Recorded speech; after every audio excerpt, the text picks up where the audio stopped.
au sein de la multiplicité des choses qui nous arrivent, en tant que corps, on veut bien dire, c'est-à-dire en tant qu'unité qui soit refermée sur elle-même, comme une monade, un corps qui est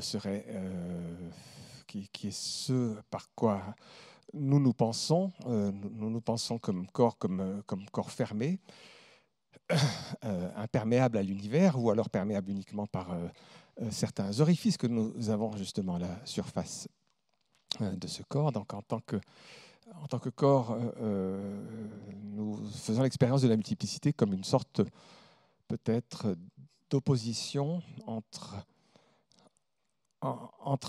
quelque chose de multiple, qui est l'univers qui nous advient, et nous-mêmes comme corps individuel, comme corps unitaire. Alors la première remarque, qu'à partir de prémisse, cette prémisse, c'est la première remarque pourrait être celle de savoir où s'arrête et où commence ce qui nous constitue à la fois en tant qu'individu, en tant qu'unité fermée sur soi-même, et le reste de l'univers, de l'ensemble des vivants et des non-vivants d'ailleurs. Et donc, une façon de comprendre cette question, il faut d'aller plus loin dans cette question, c'est comme si on pénétrait dans cette question, comme on pénétrerait dans un corps, c'est-à-dire qu'on brise une sorte de surface, ou on enfreint une surface, comme une aiguille qui s'insérerait sous la peau et qui pose la question de savoir quand l'aiguille entre, où s'arrête ce qui est moi-même et ce qui est extérieur. Est-ce que c'est quelque chose qui offense ma nature de vivant, de me faire pénétrer par un objet contondant qui pénètre sous ma peau? Et à partir de quand est-ce que cet objet, cette chose qui est une entité vivante ou pas d'ailleurs, qui peut pénétrer en moi, elle devient moi-même? Qu'est-ce qui me permet de m'assimiler cette question, cette chose comme faisant partie de moi-même, plutôt que quelque chose qui est extérieur et qui viendrait violer ma sphère intime? L'idée même d'ailleurs de sphère donne bien un état du problème, une sphère étant quelque chose d'idéalement, de géométriquement parfait, et que toute tentative d'enfreindre, en quelque sorte, fait rompre, en tout cas dans l'imaginaire que nous pouvons faire de la sphère, l'imaginaire quasi géométrique que nous pouvons faire d'une sphère. Il suffit d'un ballon, un ballon que l'on perce avec une aiguille, et sur ce même modèle, nous pensons comme peut-être éclaté ou devenu multiple par cet éclat, justement par l'espèce d'insertion, si on veut, de cette chose extérieure qui est une entité vivante ou non vivante et qui vient se mêler à nous. Alors si c'est une entité vivante, est-ce qu'elle vient changer fondamentalement notre nature? Est-ce que notre nature s'en trouve dénaturée? Mais ça signifie à ce moment-là que la nature dont je me prévaux comme sphère signifie que c'est une nature séparée des autres et qui n'est pas en lien avec les autres, qui est irrémédiablement sans lien avec les autres. Et le fait de pouvoir entrer dans cette nature qui est la mienne propre serait comme une sorte de négation de moi-même, du moi, et pas par le non-moi. Donc, avec tous les moi que cela peut constituer, lorsque cette question arrive à la sphère, encore la sphère publique, de savoir si la pénétration de chacun de nous par quelque bout que ce soit d'un objet contenant ou non du vivant ou du non-vivant, vient rompre quelque chose vient rompre l'unité de mon moi. Or, d'un point de vue, si l'on considère la matérialité des choses, il n'est pas si évident de se poser la question de savoir, en se posant la question de savoir où se trouve le passage entre le non-moi et le moi, dans cette perspective-là qui est dualiste. Eh bien, est-ce que le moi ou le non-moi sont aussi irrémédiablement séparés. Où commence, sous ma peau, ce qui m'appartient véritablement? Or, une autre façon de voir, dans un flux, si l'on considère non pas les choses dans leur empilement paradigmatique, mais plutôt dans leur fluidité syntagmatique, c'est-à-dire selon l'enchaînement des choses et à la fois l'enchaînement aussi du discours qui produit ces choses, et bien dans cette perspective-là, l'enchaînement en question, l'enchaînement consisterait à se demander comment ce moi qui, sous cet angle en quelque sorte verticalisé, forme une sphère infrangible, infracassable, eh bien, si étalé sur la chronologie de l'événement qui me constitue moi-même, l'événement qui me constitue moi-même depuis ma naissance jusqu'à présent, qu'est-ce qui, en quelque sorte, vient donner cette unité au moi, ou l'illusion peut-être, si l'on se place de l'autre côté, l'illusion de l'autre côté de ce paradigme dualiste, d'un autre côté, à l'envers de ce paradigme dualiste, qui serait un paradigme pluraliste, ou disons éclaté, comme une sorte d'éclatisme, eh bien, dans cette perspective-là, on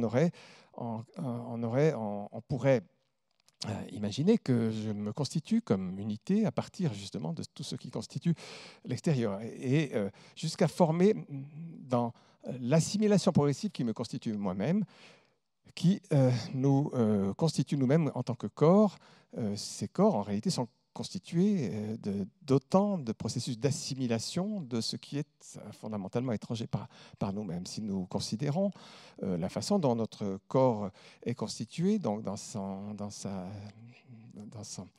sphère concrète, dans sa dimension concrète, plutôt que de considérer notre corps comme une sphère, nous sommes en réalité quelque chose qui, sur le plan géométrique, diffère fondamentalement de la sphère, à savoir quelque chose qui ressemble, qui est l'équivalent d'un tube. C'est-à-dire nous sommes un tube.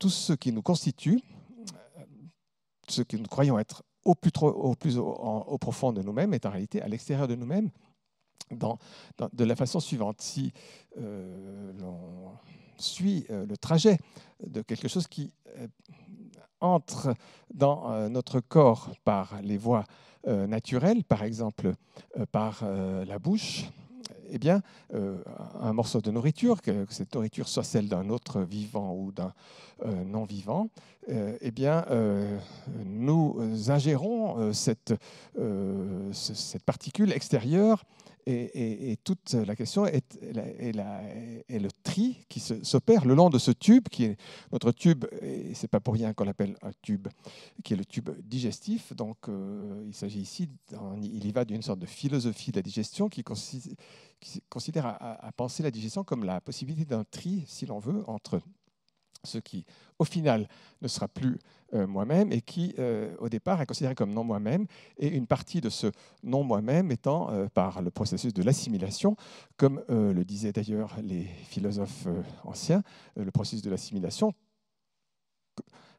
faisant en sorte de nourrir mon moi, et par ce tri qui s'opère tout le long de ce tube, faire opérer une séparation, mais cette séparation est constamment remise en question, c'est-à-dire elle s'opère littéralement au long d'un tube. Dans le processus physiologique de la digestion, cela peut durer plusieurs heures à plusieurs jours. Eh bien, cette assimilation du moi à partir de moi rend les frontières beaucoup plus imprécises que ce que nous pouvions imaginer a priori s'il en partait d'une physiologie, ou plutôt d'une philosophie dualiste de notre organisme et de nos corps. Donc, à considérer notre corps comme une entité séparée des autres, cette position-là, cette posture-là, théorique venant dans l'étymologie de la considération, cette considération-là est une considération surajoutée et contradictoire par rapport à ce que l'analyse ou le regard ou la perspective du point de vue de la chose qui est assimilée nous révèle.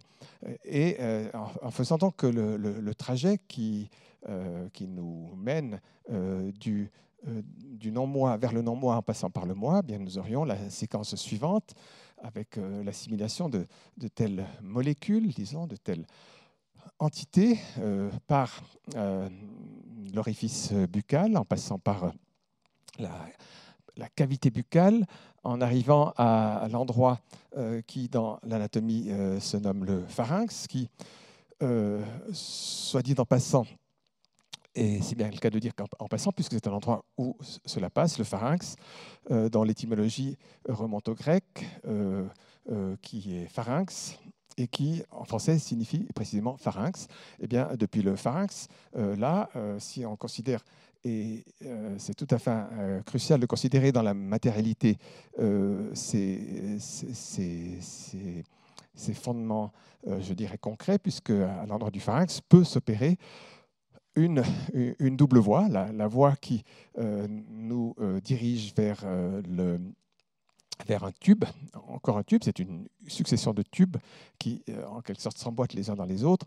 Et ce tube-là est l'œsophage, à moins que, à cet endroit-là, le pharynx, dont il était question juste avant, eh bien, il y a un autre tube qui s'embouche aussi à cet endroit, qui est comme un carrefour, là où ça passe. Donc, le passage du pharynx, tel pourrait être l'intitulé, au fond, du risque que nous risquons comme vivants, c'est le passage du pharynx, puisque ce pharynx, c'est un risque, c'est-à-dire que soit cette molécule solide continue là où la nature, comme disaient les anciens, avait prévu qu'elle passât, c'est-à-dire l'œsophage, puis l'estomac, puis la longue succession des différents tubes constituant le tube digestif proprement dit, à l'endroit où le passage dans cette grande cavité qui nous constitue comme corps essentiellement et qui peut-être, du point de vue anatomique, donnerait la forme la plus proche de cette image idéalisée, idéale et donc fausse de la géométrie pré-euclidienne, du moins, qui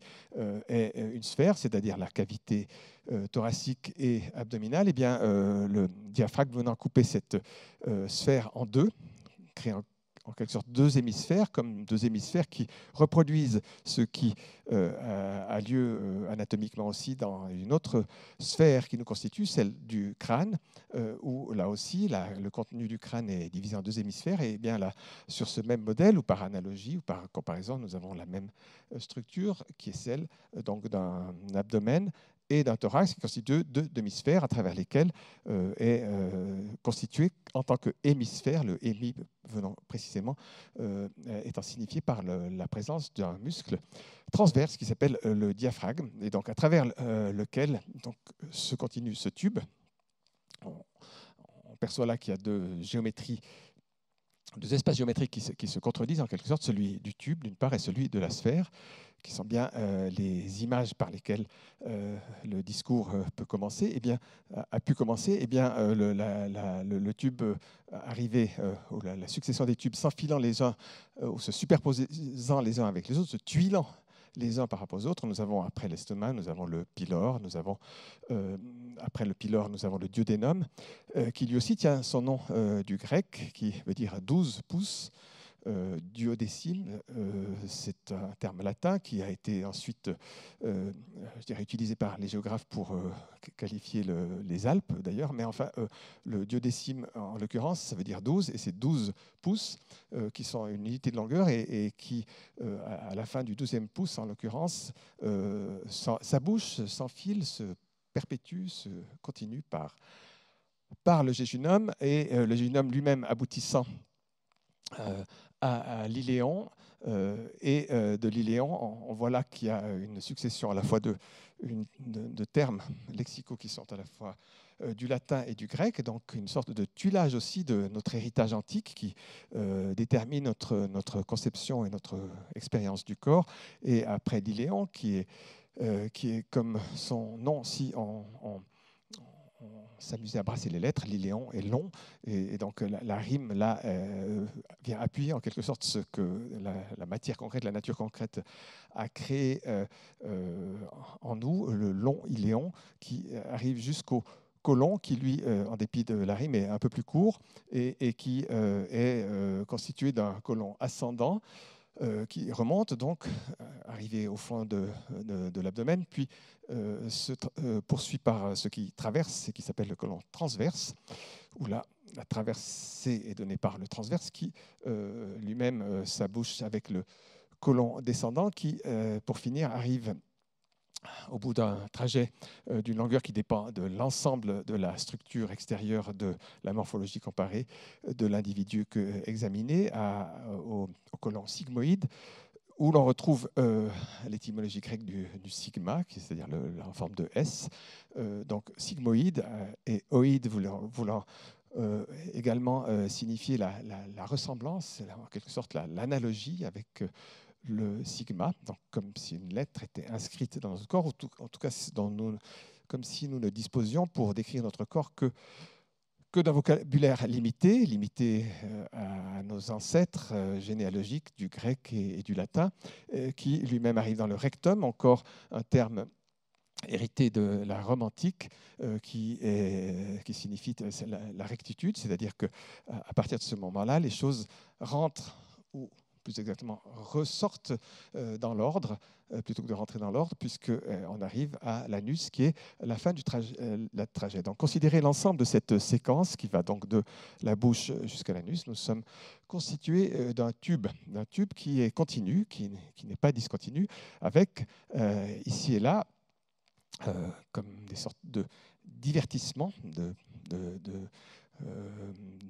d'échappées, comme un discours dont le flux serait interrompu soit par des accidents de parcours, des accidents dans le flux, dans la possibilité physique d'émettre ce flux continu. Le fait même de pouvoir parler, d'ailleurs, est une sorte de bifurcation continue, puisque l'acte de parler, comme on peut le voir si on reprend à partir du pharynx l'endroit où la possibilité d'une première bifurcation a été donnée, c'est d'une bifurcation vers l'œsophage d'une part, vers l'arrière du corps, ou celle d'une bifurcation vers l'avant, c'est-à-dire vers la trachée, en passant par le larynx et en arrivant vers les bronches principales, qui elles-mêmes se subdivisent en bronches secondaires pour arriver jusqu'au fond, et cette fois-ci sans possibilité de passage à travers, à la différence du tube postérieur, comme on le remarque bien. Le tube postérieur n'étant qu'un passage, c'est ce qui nous constitue comme tube.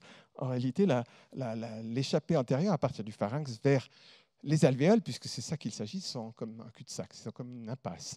Or, il faut aussi bien admettre, on est bien obligé de l'admettre, surtout si on l'énonce oralement, que cette possibilité même d'énoncer oralement cette confession, cette obligation, cette contrainte à l'admission du fait que nous sommes en mesure de pouvoir dire cette admission précisément par le fait d'admettre que nous sommes une impasse, ou en tout cas que la parole, de ce point de vue-là, physique, est une impasse. L'impasse, c'est précisément le fait que ce qui est à gérer, les molécules, et il vaut mieux pour que ces molécules, d'ailleurs qu'elles soient de l'ordre du gazeux plutôt que du solide, pour celles qui sont destinées vers l'avant, c'est-à-dire les molécules d'air, qui est ce qui environne nos organismes, plutôt que des matières solides ou liquides, qui sont celles qui sont destinées à la partie postérieure et au tube proprement dit, les liquides et les solides venant constituer ce qui constitue l'épaisseur de ce tube, à savoir au moment de l'assimilation dans les parties digestives d'une partie de ces solides et des liquides, pour constituer notre moi intérieur qui, à partir de ce moment-là, peut être conçu, peut être aussi, s'il est possible de le concevoir, c'est précisément parce que le langage est capable de le faire, de concevoir cela comme un moi qui serait différent du non-moi. Donc, en tant que personne, en tant qu'individu doué d'une âme, eh bien, cette âme a, dans une perspective, là encore dualiste, la possibilité d'avoir un fondement organique précisément par cette capacité, cette capacité de séparer les différents composants et d'en admettre quelques-unes comme du moi et d'autres comme du non-moi. Mais en revenant à l'élément gazeux, et on se réfère ici à une physique qui est toute aristotélicienne, si l'on veut, eh bien, l'élément gazeux, lui, a priori, est destiné plutôt à la partie antérieure, dans l'idée qu'il y aurait une nature qui nous précéderait, une nature d'origine divine qui nous précéderait, qui aurait en quelque sorte organisé les choses, les gens, les individus, les corps, surtout les corps, comme des choses qui seraient douées d'un plan divin, c'est-à-dire parfaitement organisées. Or, on s'aperçoit que cette organisation quasi divine a quelques défauts, ce qui permet de douter de la nature divine de cette organisation. Une organisation divine, a priori, ne devrait pas avoir de défauts, si l'on en croit les définitions théologiques. Or, cette organisation présente un certain nombre de défauts, dont celui, notamment, avec le passage dans le pharynx, auquel il convient de revenir encore et toujours, puisque avec le pharynx se produit cette division fondamentale, mais avec les erreurs qui font justement douter de la nature divine de ce dessein, ou peut-être la nature divine a à dessein introduit des erreurs possibles. Et là, l'erreur possible, c'est ce qui est en bonne clinique désigné sous le nom de fausse route, à savoir que si un élément solide ou liquide, au lieu de suivre sa voie naturelle, telle que la Providence l'aurait prévu, passe vers l'avant, eh bien, c'est le risque de la mort, puisque, comme l'on sait, avaler un petit pois et voir ce petit pois se coincer dans la trachée est synonyme, ou autre objet non contondant, en l'occurrence, puisque c'est un objet un corps qu'on aurait eu pour capacité de réduire et d'assimiler à nous-mêmes. A priori, chaque chaque corps humain est capable d'assimiler un petit poids. Or, si ce petit poids passe par la voie antérieure, l'assimilation ne se produit plus. C'est au contraire l'arrêt d'une autre fonction qui est la fonction vitale.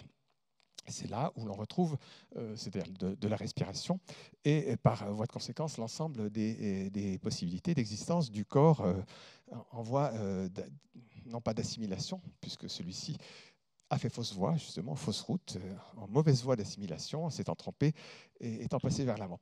Ceci pour désigner à la fois la possibilité de l'erreur, toujours qui pend au nez de chaque corps qui entame ce processus d'assimilation, celle de la possibilité de déviation d'une fausse route. C'est-à-dire comme si la pensée s'égarait autour d'un mot qui sert d'embrayeur, un peu comme le pharynx sert d'embrayeur, et nous envoie d'un côté ou de l'autre de l'organisme, comme un mot a ce pouvoir dans le flux du langage, qui serait le flux tubaire, si je veux revenir à l'image qui a servi de colonne vertébrale, autre tube possible, à travers lequel d'ailleurs, en passant, les anciens voyaient aussi la possibilité de la transmission dans la structure de l'organisme de quelque chose qui avait lieu dans le sommet du corps tel qu'il était constitué, le corps humain étant considéré comme celui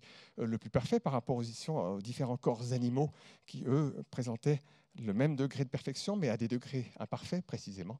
Eh bien, dans cette physiologie et cette structure anatomique ancienne, eh bien, on avait pu penser, et on a pensé aussi, et il est encore possible de le penser, il se peut que nous en faisions encore l'expérience, que quelque chose comme un tube soit bien présent, structure également notre être au monde à partir de cette cavité première, de cette sphère quasi parfaite, en tout cas pour certains, que d'autres, la chose peut être à discuter, mais pour certains, la sphère parfaite que constitue le crâne eh bien, contient le principe d'ordre divin.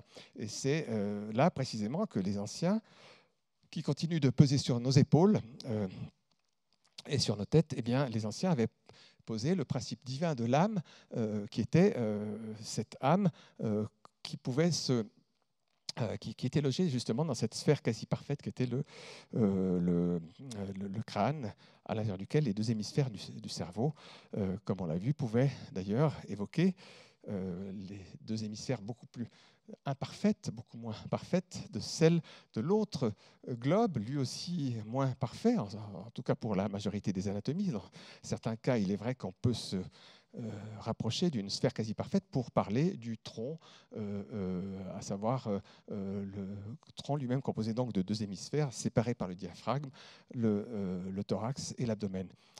Déjà dans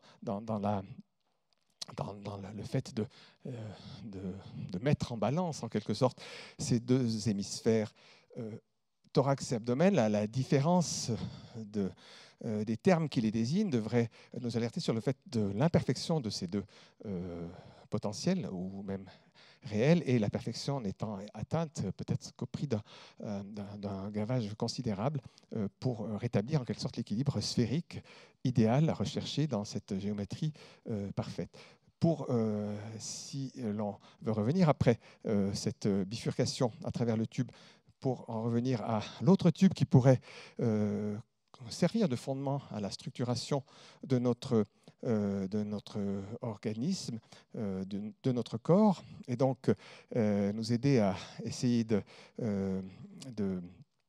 mettre en perspective et de peut-être de critiquer cette idée d'un moins infracassable, eh bien, un tube venant en quelque sorte contre l'idée infracassable de la sphère, contredire justement cette perfection de la sphère, le tube en question, tel que l'avaient imaginé les anciens, qui peut-être continue de nourrir, cette fois-ci non pas par le tube digestif, mais par l'imaginaire, notre imaginaire précisément, eh bien le tube en question relie effectivement, si l'on en croit les ostéologies, il relie le crâne au bas du corps, cette fois-ci considéré le bas du corps étant pour les anciens les organes génitaux.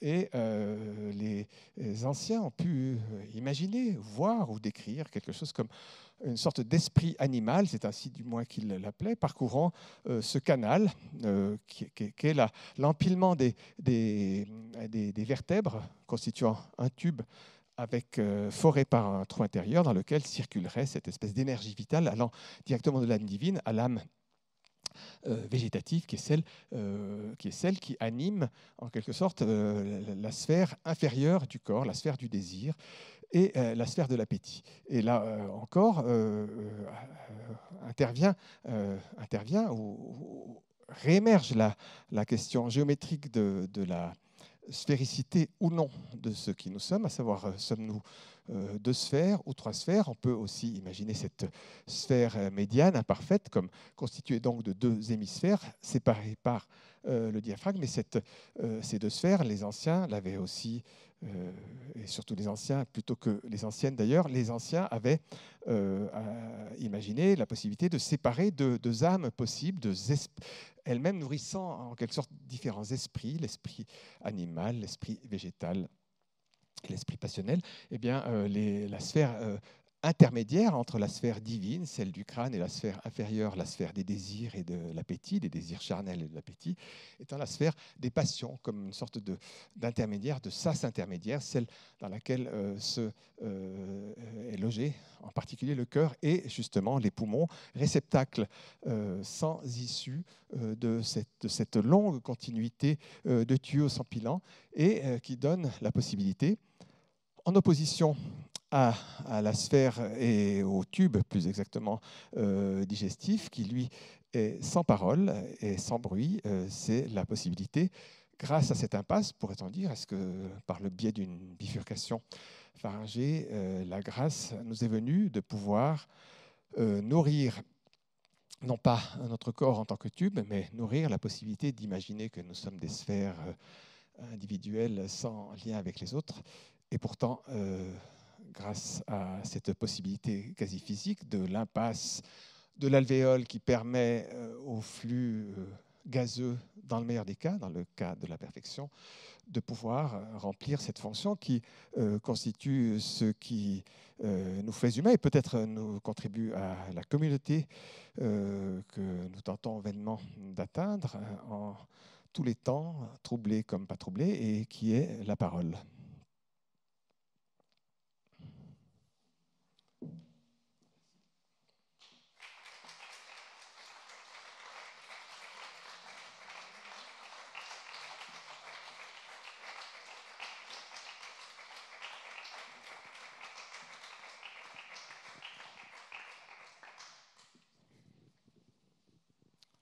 À la fin de ce type de choses que vous avez vues, entendues, j'ai l'habitude de proposer au public d'intervenir et de poser des questions si l'un ou l'autre d'entre vous le souhaite sur la façon dont ces choses se constituent ou sur des contenus ou des contenants ou des contenancés si vous l'êtes peut-être.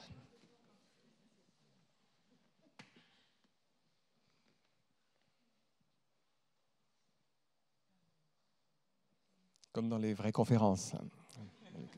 Et un micro circule pour celui ou celle qui voudrait prendre la parole.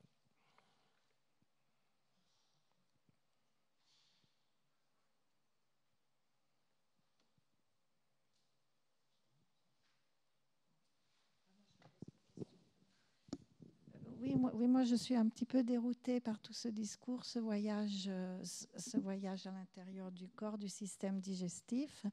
Et puis, je ne comprends pas bien cette relation, où est-ce qu'on veut en venir par rapport... bon, évidemment, on est parti de la nature, on est extérieur et intérieur, quelque part dans le sens où on assimile, par exemple, notre nourriture ou des impressions, ou ce qui nous entoure, et c'est ce qui fait notre être. Ça, je comprends bien, mais sinon, je ne comprends pas bien le propos. Voilà. Je suis confuse. Donc, vous êtes décontenancé par le contenu. Moi, je vais vous répondre avec le contenant. Ce que j'essaie de faire, c'est de la poésie. Enfin, c'est un gros mot, hein, je m'excuse, vous ne prendrez pas ça, vous ne m'en voudrez pas. C'est-à-dire que j'essaie dans cet exercice qui consiste à commencer à parler devant un auditoire sans savoir par quoi on commence et donc ne pas savoir où on va terminer non plus. Ça consiste à construire un propos qui vient, je dirais, non pas nourri de l'air du temps, mais un peu, c'est-à-dire du contexte d'une part, ici quand même les animaux, et d'autre part qui consiste à mettre en avant dans ce que j'estime, de ce que je propose être comme de la poésie, non pas justement un énoncé poétique selon les récits ou les habitudes traditionnelles, mais plutôt qui met en avant les mécanismes par lesquels éventuellement de la poésie, c'est-à-dire de la collusion entre des images, peut se trouver. Or, voilà, donc il se trouve qu'aujourd'hui, par le plus grand des hasards, je n'aurais pas pu le dire il y a une demi-heure, j'ai parlé de l'estomac, ce qui n'était pas prévu au départ. Évidemment, on ne parle jamais que ce dont on connaît ou ce qui fait partie de nous aussi. Donc, pour rejoindre un peu ce que j'ai dit dans le propos, je parle de ce qui est à l'intérieur de moi, en quelque sorte. Et donc, j'essaie de parler, d'assembler des éléments qui me viennent au moment, soit par un son, ou par un jeu de mots, ou par un croisement, ou par aussi le contexte, les esprits animaux, enfin, qui sont une question l'animal et l'humain, la différence entre l'animal et l'humain, ou la différence entre si je reçois un vaccin, est-ce que je suis encore moi-même? Voilà, c'est des questions qui m'animent aujourd'hui comme citoyen, comme humain, tout simplement. Eh bien, ces choses-là viennent et j'essaye, à partir de ça, d'élaborer quelque chose qui ressemble, avec tous les errements possibles, toutes les impasses possibles, comme nous tous. Nous allons ici, nous trompons de chemin, nous revenons, nous essayons là, puis d'avancer un petit peu dans cette épaisseur des mots. C'est pas plus que ça, hein, mais donc j'ai pas essayé d'élaborer une théorie sur, même si ça en a les atours, mais peut-être que vous pouvez, dans le meilleur des cas, prendre un petit bout, un peu comme moi quand je lis ou j'écoute de la poésie. Je ne peux pas dire que j'épuise le poème, c'est inépuisable un poème, mais il y a tout à coup tel jour, telle image qui peut me nourrir. Voilà un peu, si vous voulez, par le contenant. J'espère avoir répondu en partie à votre question. Gardez votre décontenancement, ça me va très bien. Hein, je ne cherche pas.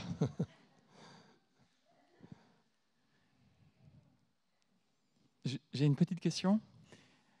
Je suis très impressionné par ce dialogue entre contenant et contenu.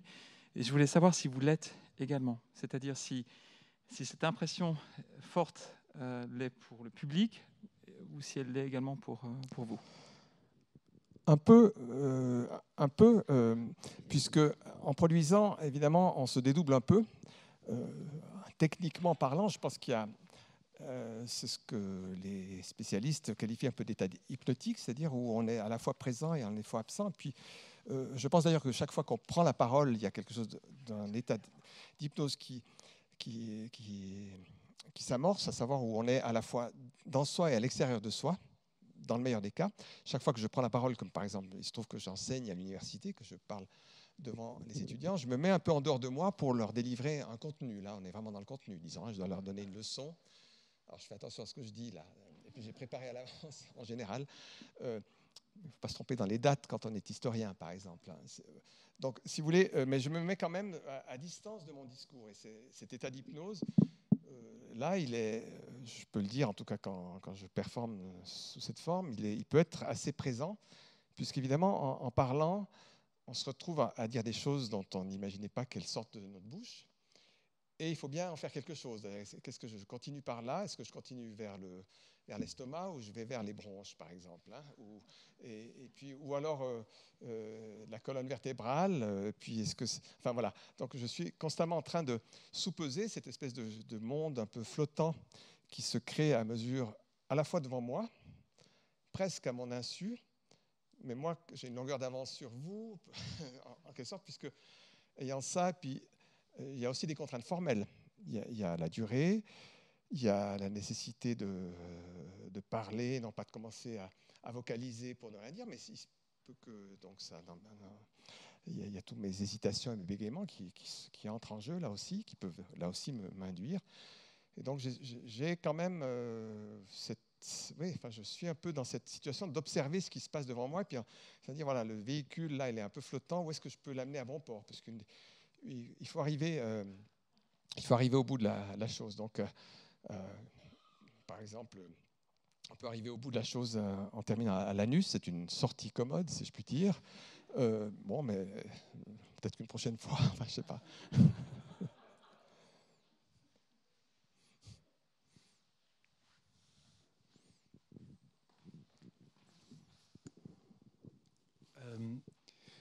J'ai une question dont je ne sais pas très bien comment je dois la formuler. Je voudrais savoir... Vous êtes dans le même cas que moi tout à l'heure. Je voudrais savoir à quel moment vous avez vu briller devant vous, puisque vous venez de dire que vous aviez une longueur d'avance oui. sur nous. À quel moment vous avez su que la parole sur laquelle vous avez conclu oui. Était là comme la bouée à laquelle vous alliez arriver? Parce que j'ai l'impression qu'on attendait cette parole finale depuis déjà un certain temps, et que vous l'avez portée pendant plusieurs minutes avant de la poser. Il faudrait que je reprenne précisément la séquence. Ça m'arrive des fois de retranscrire ça, et puis après je peux reprendre un petit peu les choses. En l'occurrence, à première analyse comme ça, à quel moment du contenu, il me semble que c'est au moment où, à partir du pharynx, dont je sais, puisque j'ai étudié un peu l'anatomie dans ma vie, que c'est l'endroit où il y a une série, c'est comme un carrefour, si vous voulez, comme un rond-point, ces ronds-points avec des statues au milieu. La luette pourrait figurer comme statue d'ailleurs, mais à ce moment-là, vers l'avant, l'air, le solide, et puis je sais que m'a traversé l'esprit, ah oui, le cru et le cuit, est-ce que je vais me lancer dans cette structure-là? Puis non, c'est plutôt l'air et la parole et les poumons, quoi. Et puis, de toute façon, le speech, cette forme-là, ne parle que d'elle-même. Pratiquement comme tout ce que nous faisons, nous ne parlons que de la forme. Ça, c'est une conviction de ma poétique fondamentale, si vous voulez. Et donc, il y a toujours de la parole quelque part, ou de la langue, ou du langage. Puis là, en parlant et en m'apercevant, et c'est pas que je m'en aperçois, mais en faisant l'expérience à la fois de la difficulté d'exprimer, il y a des mots qui résistent, qui ne passent pas, que je dois retrouver, ou je fais un néologisme pour m'en sortir, pour ne pas rester piteusement au milieu d'une... Voilà. Eh bien, tout à coup, la parole devient...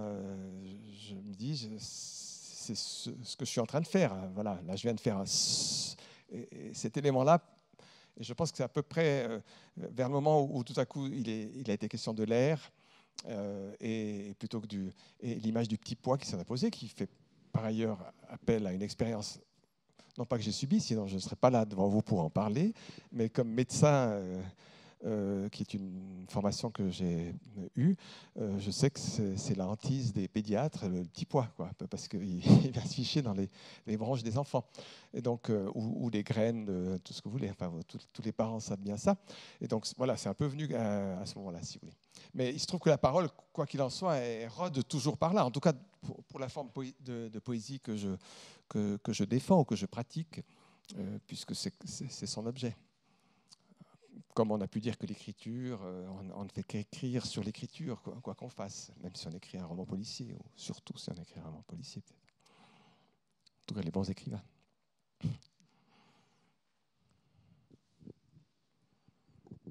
Ce qui vous a permis aussi de faire passer en un mot la communauté que forment ceux ou celles qui parlent et qui écoutent. Oui. Voilà, ça c'est voilà. Bon, là aussi, voilà. Tout.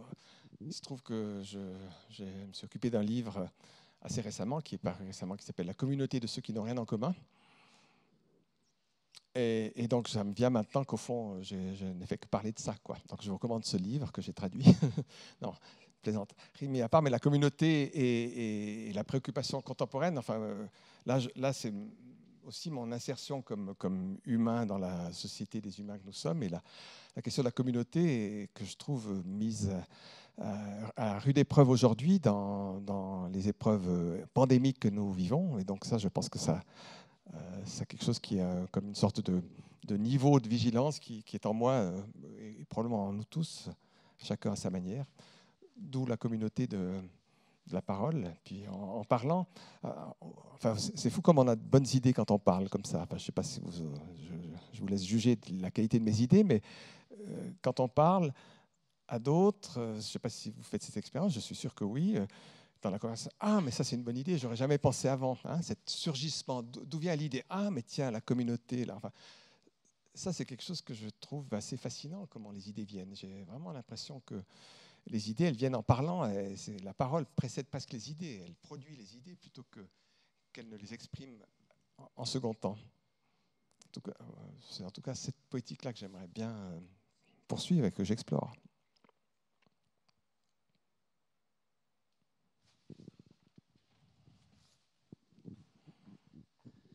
Merci. Et alors, il y a les études de médecine, de philosophie, et quand est-ce que le discours poétique ou la poésie rejoint la science? Parce qu'on sépare souvent ces deux choses. Oui. Et là, vous les remettez ensemble, et dans le corps en plus. Alors, dans votre parcours, quand est-ce que vous avez... biographiquement. Oui. Bon, je crois que c'est un intérêt de très longue date que j'ai pour la poésie, disons l'expression artistique aussi, puisque peut-être aussi non pas par réaction, mais par complément ou par intrication, j'ai depuis très longtemps senti que le discours scientifique en tant que tel, que notre société tend à cloisonner dans son institution. Effectivement, on fait des études scientifiques ou des études littéraires. Moi, j'ai toujours eu le sentiment que c'était un peu artificiel et qu'il fallait, en dépit du fait que toute la société, ou une bonne part de la société, ou de l'institution plus exactement, tendait à bien séparer l'un de l'autre, j'ai toujours trouvé intéressant, en tout cas les artistes ou les scientifiques qui exploraient des voies intermédiaires, où ces choses-là n'ont pas forcément se marier harmonieusement, mais en tout cas, elles avaient la possibilité de se confronter.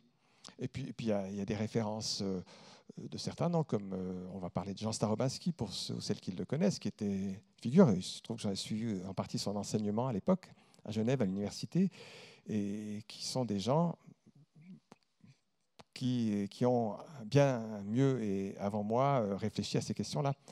Je trouve personnellement qu'aujourd'hui, c'est un problème majeur de notre société, de cette scission, un problème culturel majeur de notre société, cette scission, cette étanchéité entre les deux mondes, les deux sphères, la sphère, certains diront littéraire et scientifique, ou artistique et scientifique, ou rationalité ou émotion, ce qui est une autre façon de séparer un peu le monde.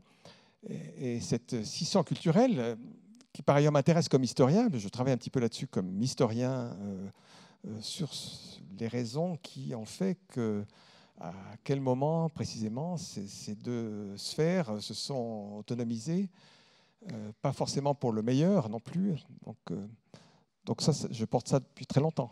cette idée, cette volonté en tout cas de ne pas m'en tenir à ce qu'on nous propose, ce que l'institution propose de façon stricte.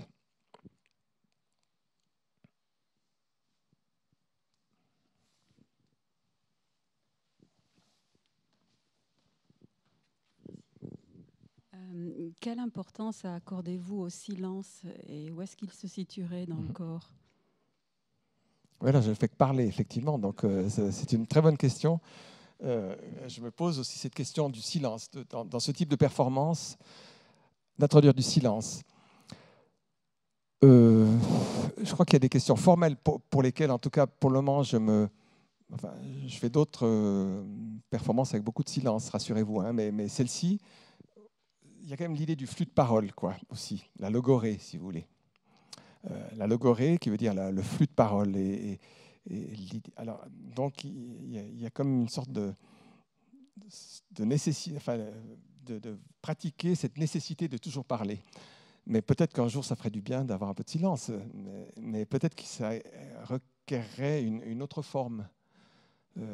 Certaines poétiques que j'admire beaucoup, comme celle de John Cage, par exemple, qui est un compositeur et poète nord-américain et écrivain formidable, accordait une importance énorme au silence. Il y a des plages dans ses pièces composées énormes de silence, et je suis fan de ça.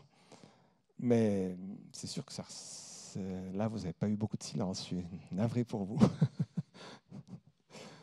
Enfin, je ne sais pas si j'ai répondu à votre question. Je pense que c'est crucial, la question du silence. Mais la logorée, c'est justement une forme où il n'y a pas de silence, quoi. Ce qui rend la chose à la fois intéressante et insupportable, peut-être, pour certains. Non, je ne juge pas, mais quand vous avez dit que les idées venaient de la parole, j'ai été très étonnée parce que pour moi, les idées viennent du silence, justement. Alors, ça m'a fait réfléchir. Oui, ou alors d'un langage intérieur, d'une parole intérieure, je ne sais pas. Ça, c'est quelque chose qui, pour moi, demeure un mystère, de savoir qu'est-ce qui se passe quand je me tais. Est-ce que je parle? Alors, je sais qu'il y a tout un pan de la méditation, des philosophies entières, des cultures entières qui se sont construites sur cette idée de se vider, de pas de penser.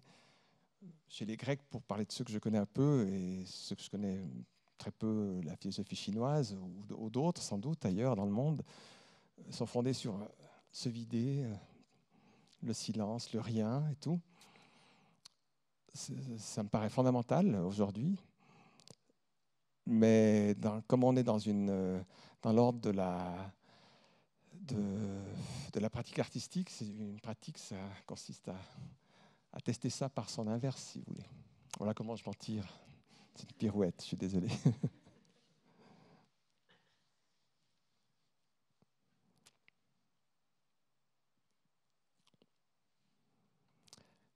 Merci beaucoup.